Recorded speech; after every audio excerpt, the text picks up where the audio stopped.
So when contacting Facebook, don't get nasty. A lot of people make that mistake. They're just so mad, they're infuriated, they don't have their account. What happens? Well, they start writing nasty comments. And honestly, that's not going to achieve anything.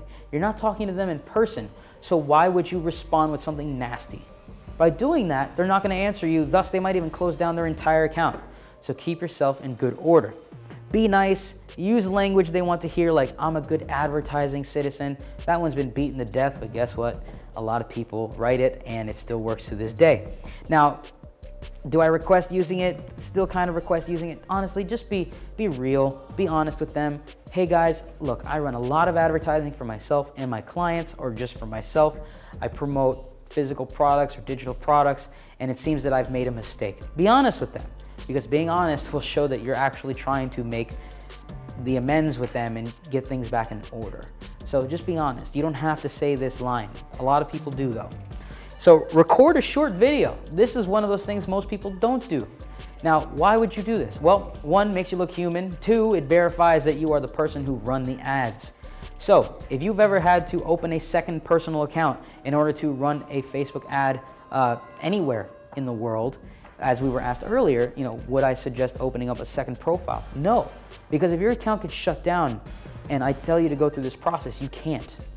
Because now you're recording a video and the name on the personal profile does not match what's in the video. There's a discrepancy. Thus, you're not going to get your account back. So you want to make sure that if you do go through this process and you record this video, you're doing it to your account. That way they can double check everything and see where there might have been some sort of discrepancy. Now, does this work every time? No, you have to be very, very persistent. I record one video, I tell them what it is that went wrong, I say, hey, I believe I made a mistake, here's what I believe caused this to occur, here's what I've done to fix it, or what I would do to fix it. I'd really appreciate the opportunity to change the entire account and make things right.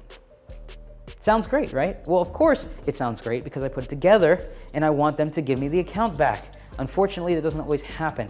You might get a response 2 days later that says, hey, we don't want to give you your account back, the decision's final. Guess what? Do it again. If the decision's final, why are you going to quit? Just keep trying until someone pays attention. I've had people do this 7 times before they got their account back. I've had people do it 1 time and they got their account back. And these were people who we had no idea why their account was shut down in the first place. Now, if any of you are doing anything that would be considered black hat, gray hat, anything like that, that really tinkers on the line of being against the terms of service, this is not going to work for you because they're just going to ban you anyway and you just got to go find another account. But for those of you that feel that you did nothing wrong and you're just promoting something from your business, whether it's a product or service, and you still can't figure out the reason and it's tied to your personal profile, do this.